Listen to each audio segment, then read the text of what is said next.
जल्दी ही आस्था अरमान के पीछे कमरे में पहुंची। दादाजी को ऑक्सीजन मास्क लगाए देखकर उसके कदम ठिठक गए, आंखें नम हो गईं, लेकिन उसने तुरंत आंसू पोंछ लिए।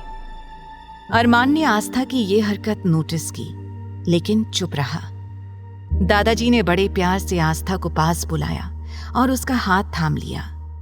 आस्था दादाजी की हालत को देखकर बहुत इमोशनल हो रही थी, लेकिन उसने आंसुओं को रोक रखा था। अरमान गुस्से से दादाजी और आस्था के हाथों को घूर रहा था। वो सोचने लगा, थोड़ी देर पहले जब मैंने दादाजी का हाथ पकड़ा तो उन्होंने मेरा हाथ झटक दिया, लेकिन इसका हाथ कैसे प्यार से पकड़ा है। कल की आई लड़की ने कुछ ही घंटों में ऐसा क्या जादू किया है कि दादाजी मेरे नहीं रहे, मुझसे बगावत करने लगे। इसे बाद में देख लूंगा। आस्था अब बहुत नर्वस थी। अरमान की नजरें सिर्फ उस पर थीं, जिससे उसे बहुत अजीब लग रहा था। वो हल्की मुस्कान के साथ दादाजी से बात कर रही थी। तभी आकाश ने पूछा, भाभी, आपकी तबीयत अब कैसी है? आप तो बेहोश हो गई थी ना, अब ठीक है ना? अरमान गुस्से से आकाश को घूरने लगा। सोचने लगा, इन सबको हो क्या गया है? कितने प्यार से बात कर रहे हैं, जैसे शहद खाकर आए हों। मेरे सामने तो इनकी जुबान तक नहीं खुलती। ध्रुव आकाश के पास आया और बोला, क्या तुम्हें मेरे इलाज पर शक है? अरे, ध्रुव दी ग्रेट ने भाभी का इलाज किया है, भाभी बिल्कुल ठीक है। वो मुस्कुराया। आस्था भी मुस्कुराकर बोली, आकाश भैया, ध्रुव जी बिल्कुल ठीक कह रहे हैं, मैं ठीक हूँ।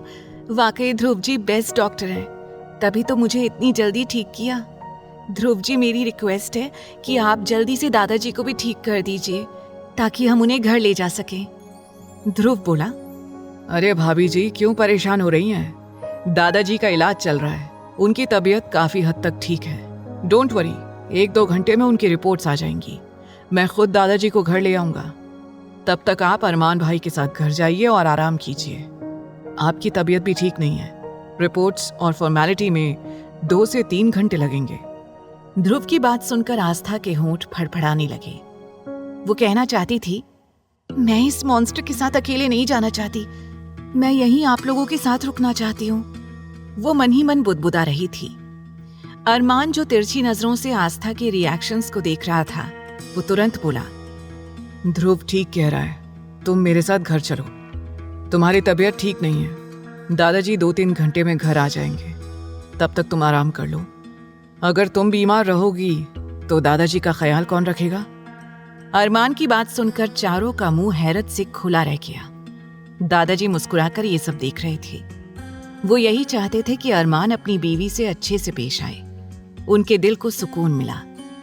आहन सुमित के पास गया और कोहनी मारकर बोला, ये क्या था? तूने भी वही सुना जो मैंने? सुमित ने आकाश को कोहनी मारी और बोला, क्या तूने भी वही सुना जो मैंने? आकाश ने ध्रुव को कोहनी मारी और बोला, ये क्या था भाई? तुम्हारे कान ठीक हैं? तुमने भी वही सुना जो हमने? चारों बौखलाहट में एक दूसरे को कोहनी मार रहे थे। तभी ध्रुव ने फ्लो में अरमान को कोहनी मार दी और बोला, ये क्या था? तुमने भी वही सुना जो हमने? अरमान ने कंफ्यूज होकर उसे घूरा। ध्रुव को तुरंत एहसास हुआ कि उसने अरमान को कोहनी मार दी है। चारों इधर उधर देखने लगे, जैसे कुछ हुआ ही ना हो। अरमान ने आस्था की ओर देखकर कहा, अब क्या यहीं खड़ी रहोगी? चलो। ये कहकर वो वार्ड से बाहर निकल गया। आस्था बेचारा समूह लिए कभी दादाजी को तो कभी चारों को देख रही थी।